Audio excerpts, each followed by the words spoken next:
Okay, so I'm going to start. So my talk today is about measuring women's empowerment in the agricultural and water development sector. So it's not so much about Nepal's social gender characteristics or dynamics. It's more about how women's empowerment has been used and abused by development agencies, as noted by several feminist scholars before, such as Srilata Batlivala, Andrea Cornwall, Naila Kabir, and many other inspiring scholars. But I draw mostly on Nepal to defend my arguments. So women's empowerment has become a major goal of development agencies and programs worldwide. As you can see here, well, it's just an extract from different development agencies, such as the FAO, USAID, International Water Association, and it's not only development agencies working on gender equality, but women's empowerment. Can you make it in presentation mode? Yes, sorry.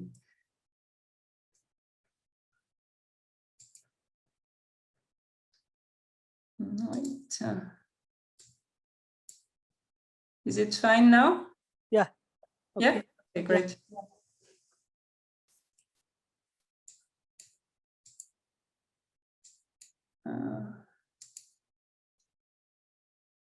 Okay. So it's particularly striking now that every development agency across all sectors somehow claim to ambition to empower women. And in the agriculture and water development sector, there are two main types of discourses on women's empowerment. So one is that women's empowerment results from other development actions, such as increased access to water. So on the one hand, there are some opportunities to break sectoral barriers, which means that we include women's empowerment across all sectors. And then we kind of expand that work outside of maybe the usual domestic sphere. But on the other hand, there's also a risk that funding and development agencies pursue business as usual activities while claiming additional outcomes and impacts.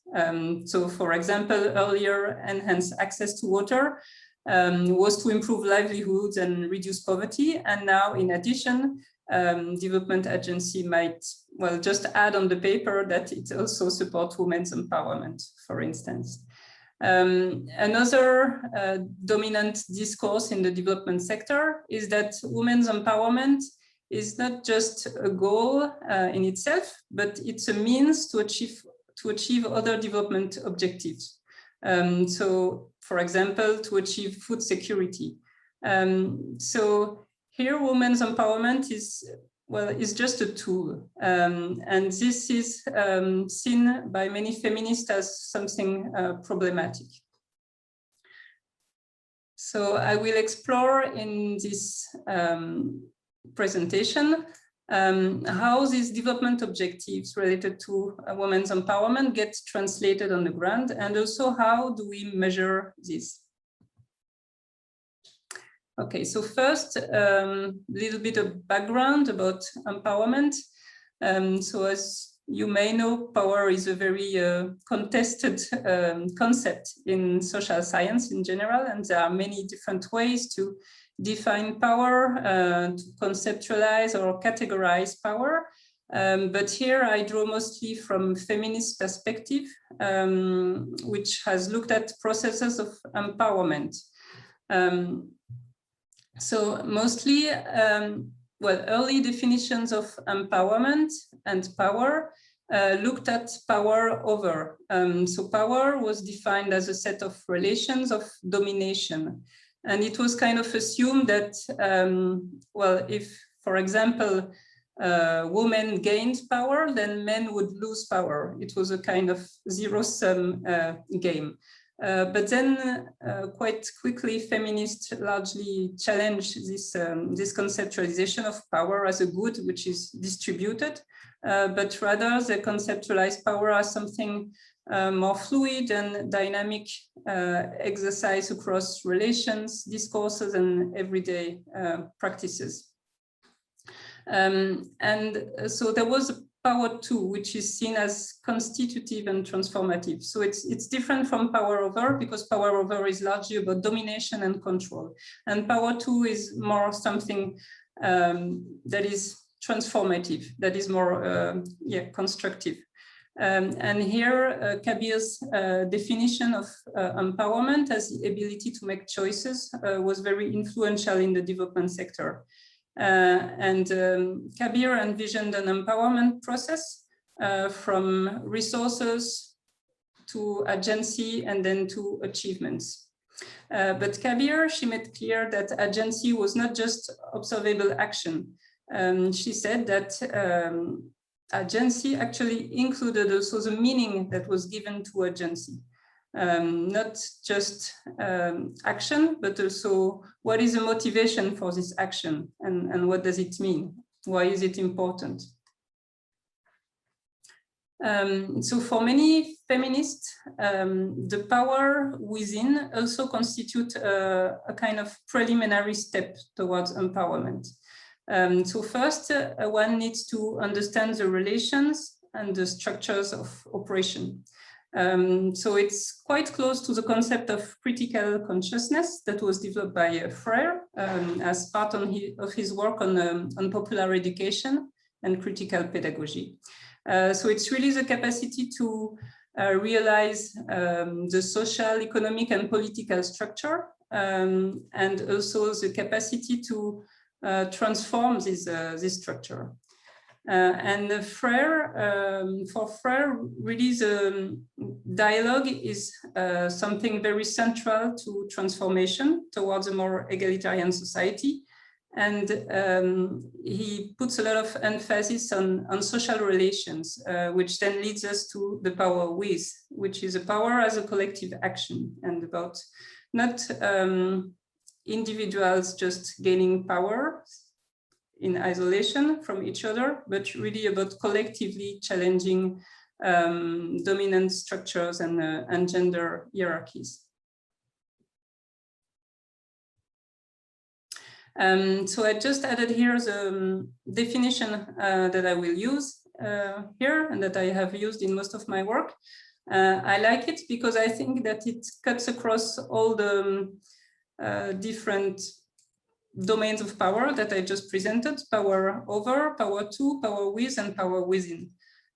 So it's a process whereby individuals and organized groups, so this shows like the kind of collective character of empowerment, are able to imagine the world differently, and this relates to critical consciousness and the power within, to realize that vision. So this is more about the power to, and by changing the relations of power, which is more about power over, that have been keeping them in poverty. So I will first illustrate my presentation with one case study, from Western Nepal in 2 districts. Where we actually explored with my colleague Emma Karki local meanings of empowerment and how development actions translate into women's empowerment. So this was part of a research that was conducted in partnership with an international NGO. It was a project about market access and water for women's empowerment. And this INGO had partnered also with a civil society organization from Nepal who was specifically working in community education and women's empowerment, and an independent research organization, so that was IWMI, which I was part of, to evaluate the program's impact on water access and women's empowerment.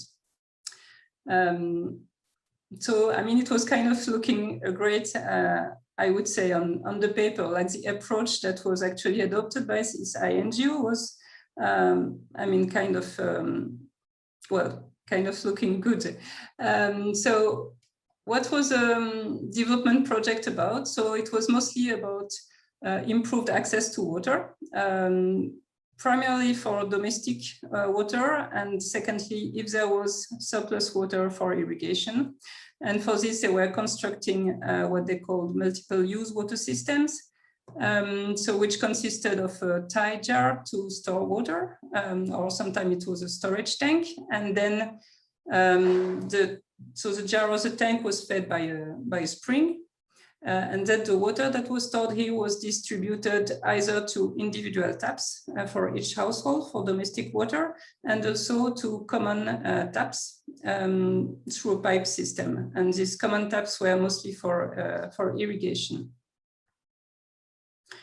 So, well, the starting point, the case study project, I would say, was quite remarkable because it had developed a very elaborate impact pathway between improved water access and women's empowerment. And the pathway and vision was quite similar to what you would find in Kabir's empowerment process. So improved access to resources will lead to increased women's agency, which will turn into achievements. So in this case, so it started from enhanced water access, and then it was assumed by it would reduce the time of women to fetch water, and that would allow them to engage into vegetable gardening and marketing as well. And this not only supported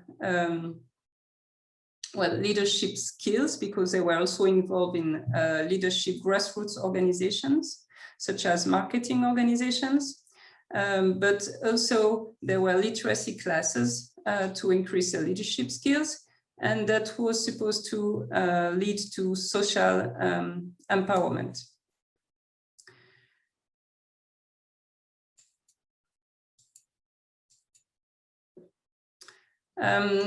So first, we explored what was the local meaning of empowerment, for both men, for both men and women. So first we asked women to tell us who they felt was empowered in their village. And they had very different definitions of what empowerment meant for women and for men. So the powerful women were those who could represent other women in saving groups, or who could give them information on, well, trainings that were organized by NGOs. And so for the women, the powerful men were those who bring development projects to the village.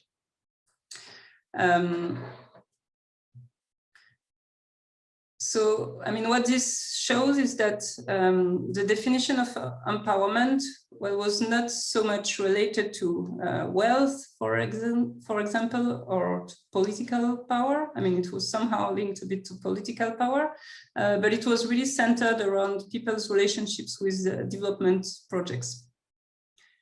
And what it shows as well is that, well, men and women have different types of relationships with development projects, and that, well, somehow they do not play in the same power arena.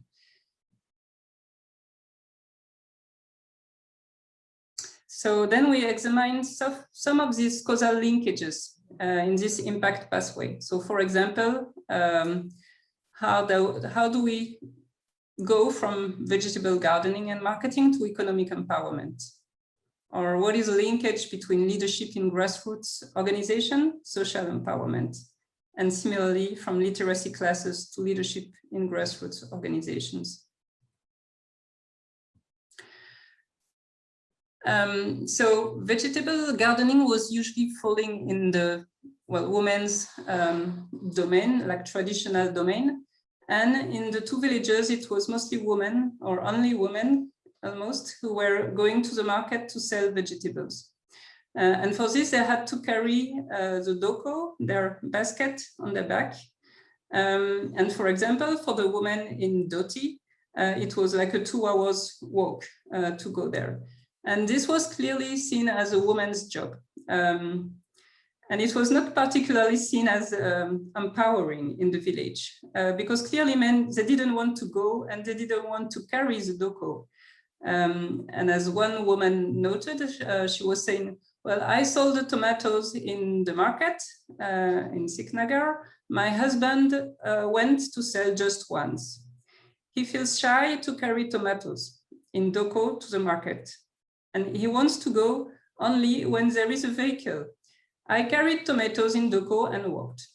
So hence, the men, they had the choice actually to go or not to go to sell the vegetables. And if they went, they would take a vehicle. Women, in turn, they had no choice. They had to go and to walk. So, well, this is just to say that, well, vegetable gardening and marketing was a form of agency that was not necessarily seen as empowering. Secondly, economic empowerment was identified as, well, as really something essential for gender equality within households. So, for example, one woman said, well, men have more power than women because men decide, and they decide because they are earning money. And that's also something that was reported, for example, by the social mobilizer who were working for the projects. They were all women. And they reported that because they were bringing cash home, then they could negotiate their household chores with their families-in-law. So economic empowerment was, really something essential locally. But it was complicated, I would say, but intra-household relationships. So there was not a clear and direct linkage between vegetable gardening and marketing and economic empowerment. So women reported that thanks to the vegetable sales in the markets, they could buy some household items such as sugar or salt or tea. They could pay for school fees as well. But this didn't fundamentally challenge economic decision-making within the household. And many younger and elder women still felt helpless when their husband was spending their own earning, which was a major source of income, on alcohol, for example. And alcoholism was quite widespread in the village. And one woman, for example, reported her family had to sell their fields and house and homestead land to reimburse the loans that were taken to cover alcohol expenses. So the money from the vegetable sales was really useful and was really important for these women because, well, they didn't have to borrow money from the shop, for example, to buy salt. So that was really less mental stress for them. But then it didn't fundamentally challenge, existing power relationships. Okay, they could buy a bit of salt, but then maybe their husband was spending all the money on alcohol.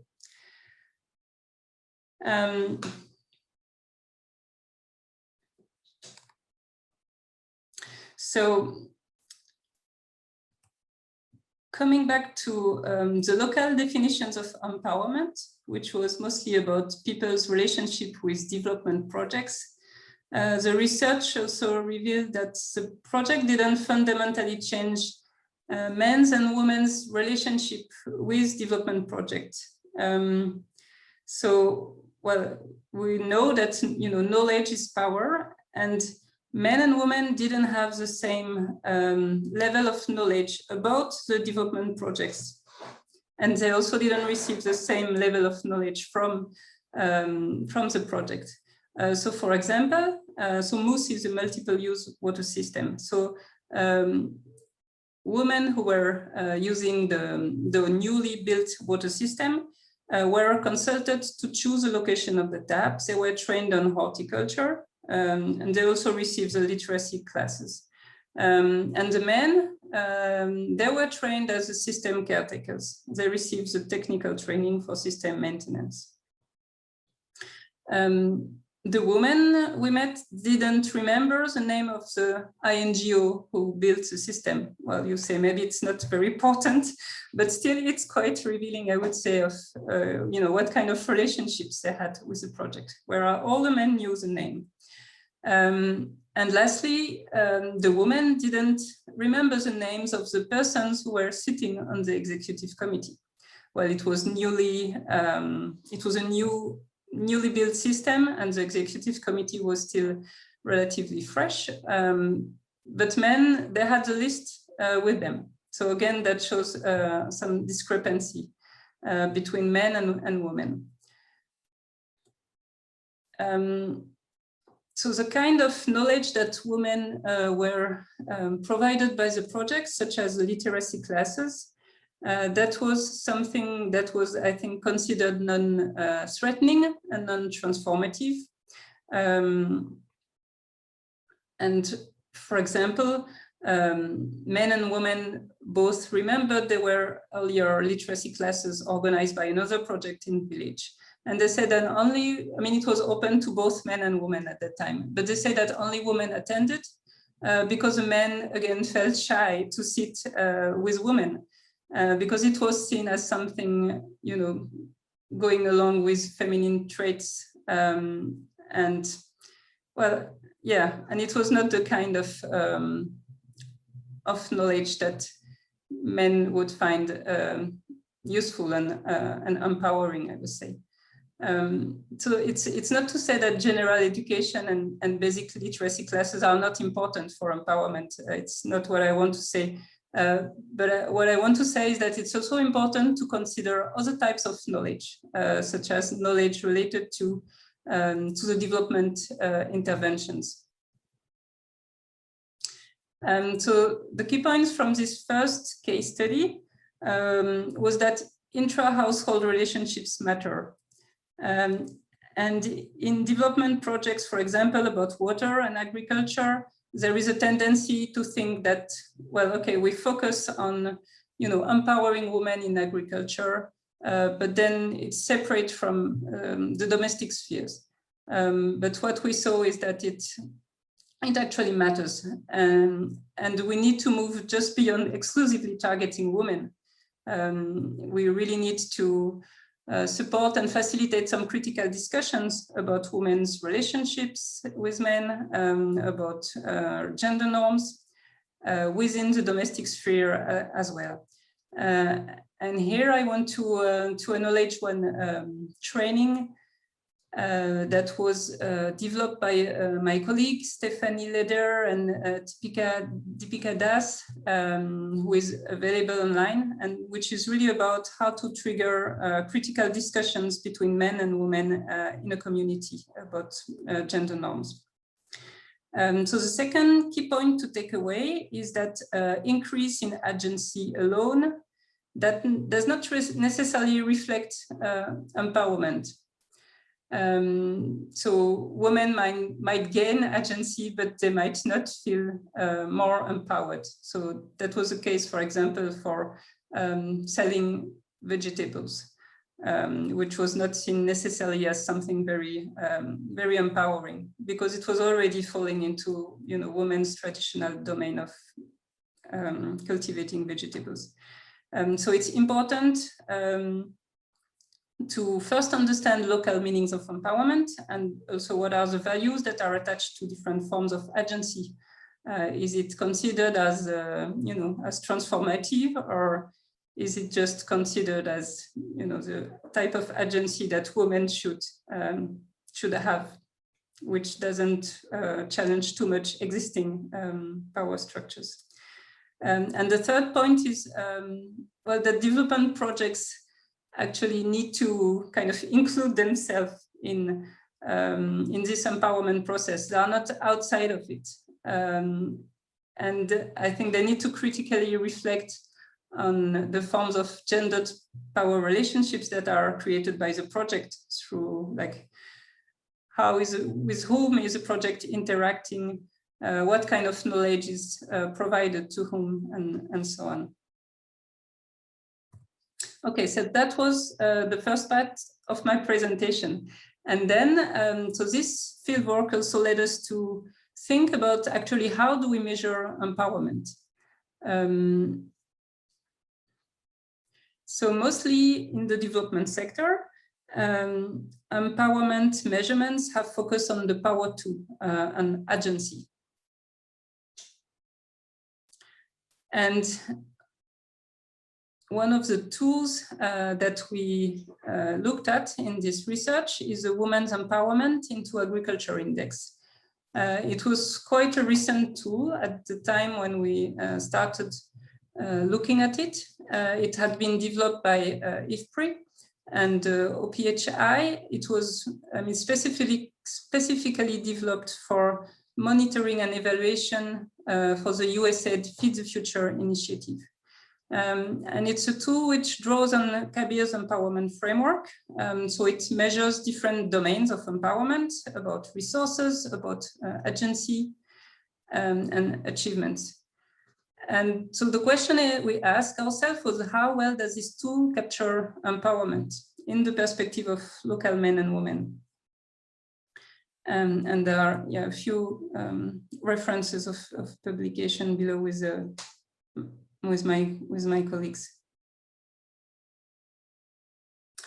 So still for the same projects, this AMAWTW, this tool, the Women's Empowerment in Agriculture Index, was conducted. I mean, there was a survey using this tool, a household survey, and that's aimed at actually capturing the project's impact on women's empowerment.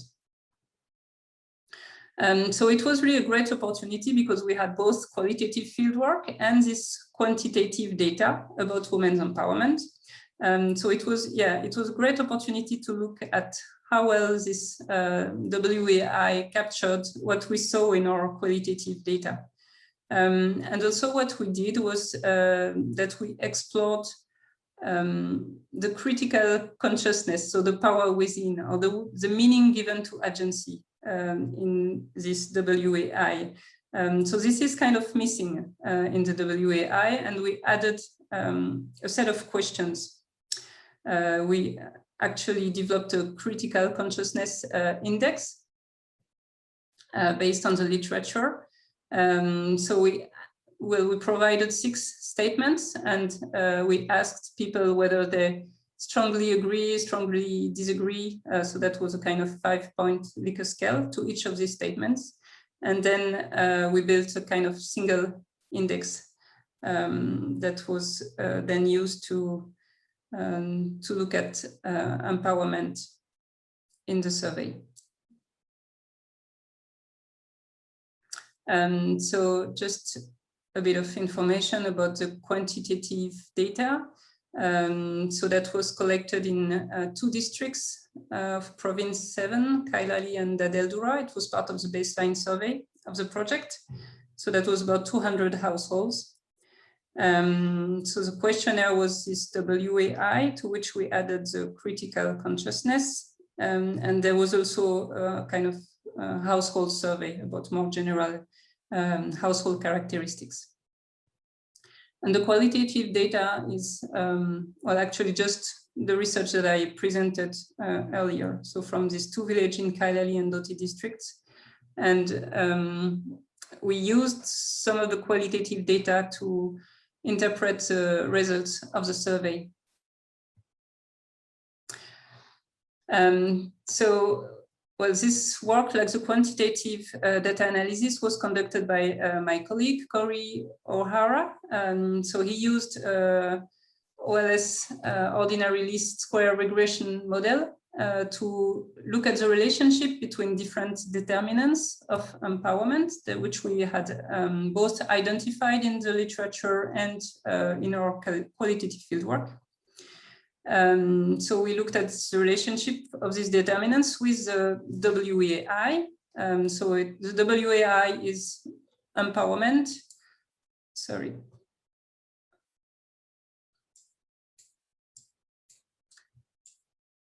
Okay. Yeah, so if you see, there are 5 different regression models that were run. So these are the 5 columns. So one was only looking at the determinants, how they influence the WAI. And then there was another model that was run just with a critical consciousness index. Then there was one model run with a difference of empowerment. So looking with the WAI at empowerment between the male and female.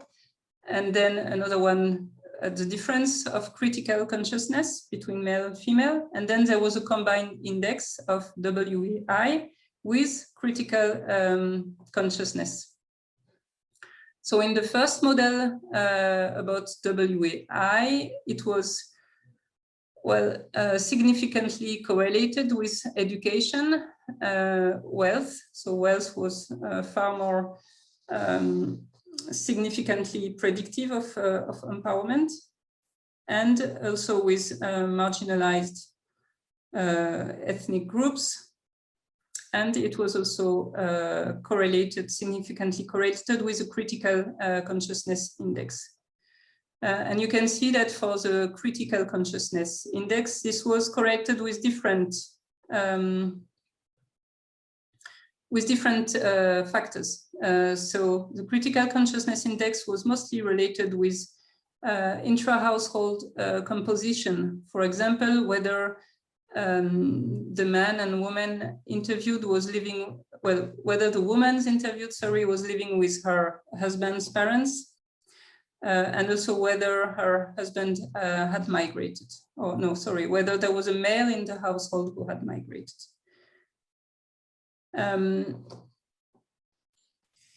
Then when we look at the combined index, we explored the complementary effects of both the WAI and critical consciousness.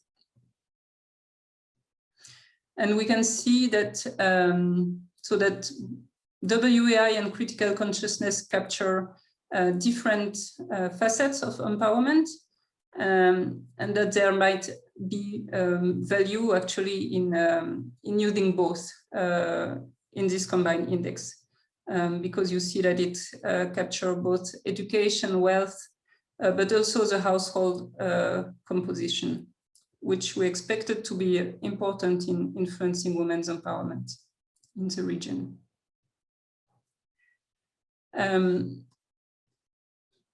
So the key points here from this survey are quite similar, I would say, to the qualitative data.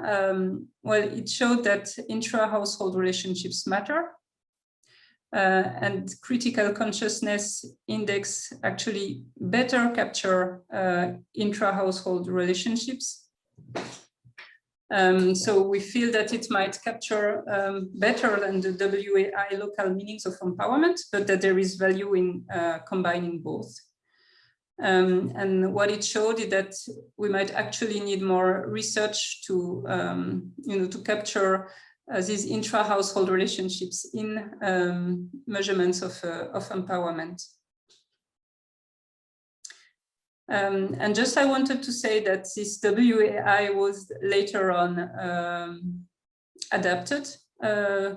It's called the Pro WAI, which is specifically adapted to development projects. And they added something called intrinsic agency, notably including attitudes about domestic violence.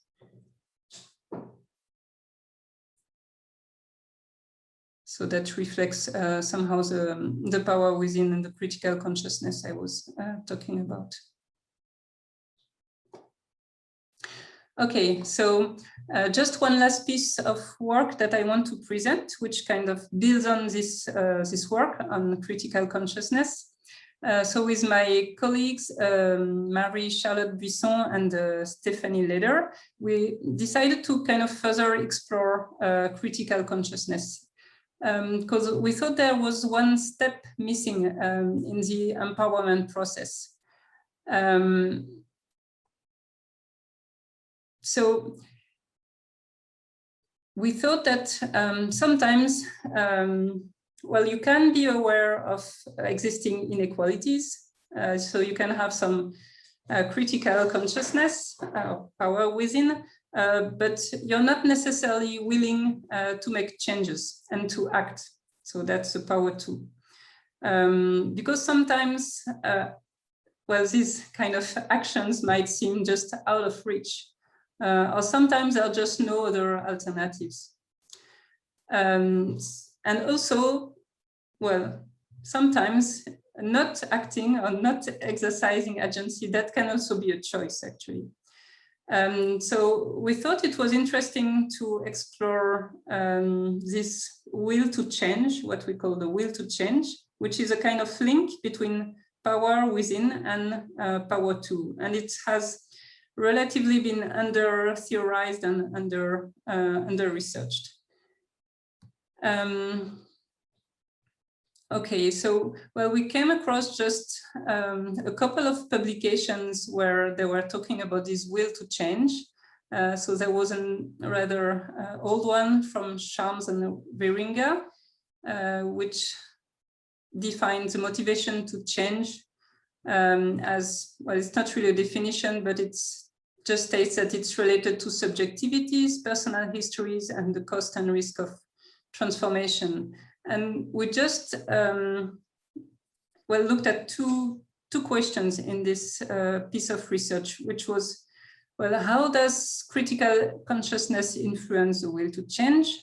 And also, how is this process affected by other determinants, such as agency, social structure, and individual determinants, such as age or education, etc.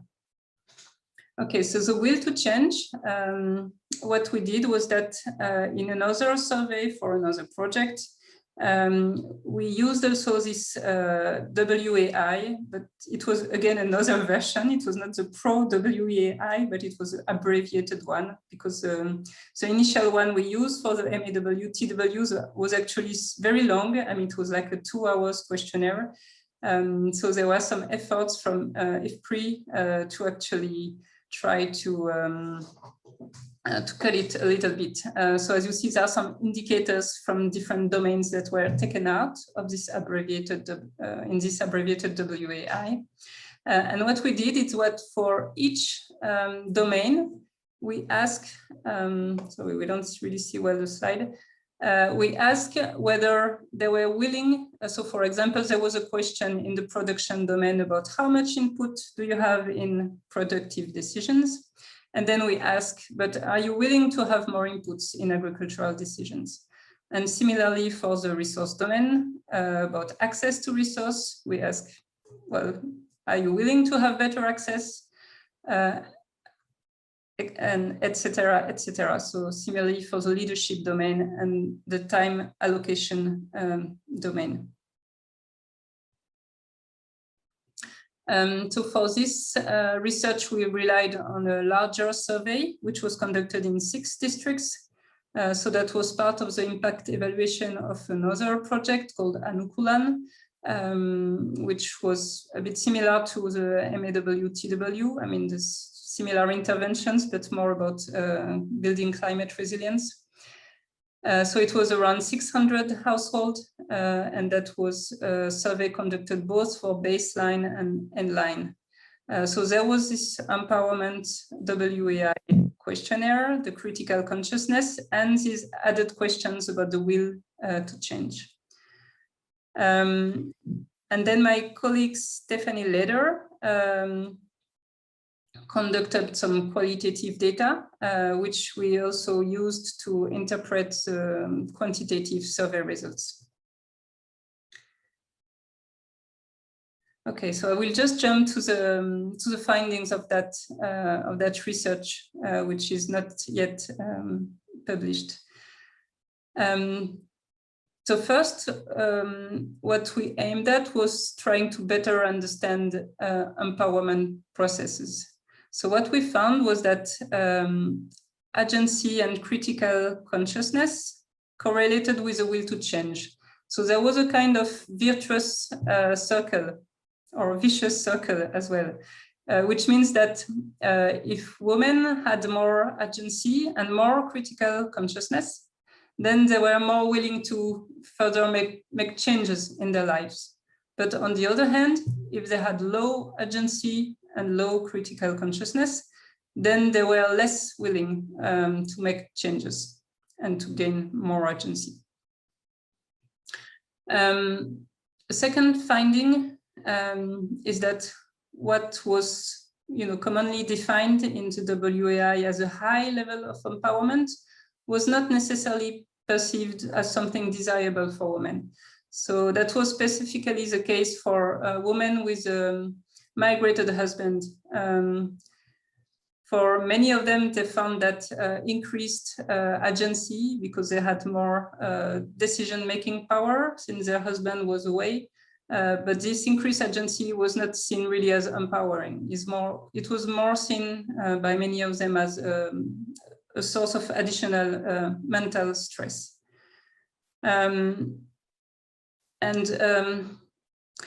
similarly, women's participation in agricultural groups created by the project was not necessarily seen as empowering. I mean, that's something we found in the other project as well. There were some different types of groups, I would say, in the village. So, for example, the community forest group was seen as very influential, and these, I mean, the chairperson were men, and obviously women were not really part of these groups. They were kept in the saving groups or in these agricultural groups created by the projects. So they were participating in groups, but they were not really the groups where they could gain influence and power. The second finding was related more to how we conceptualize empowerment process. So we saw that the will to change was actually pertinent and that it was quite complementary with the critical consciousness and visible agency. It helped to have a more nuanced consideration of what kind of meaning we attach to agency. So we think that really adds something to how we measure empowerment.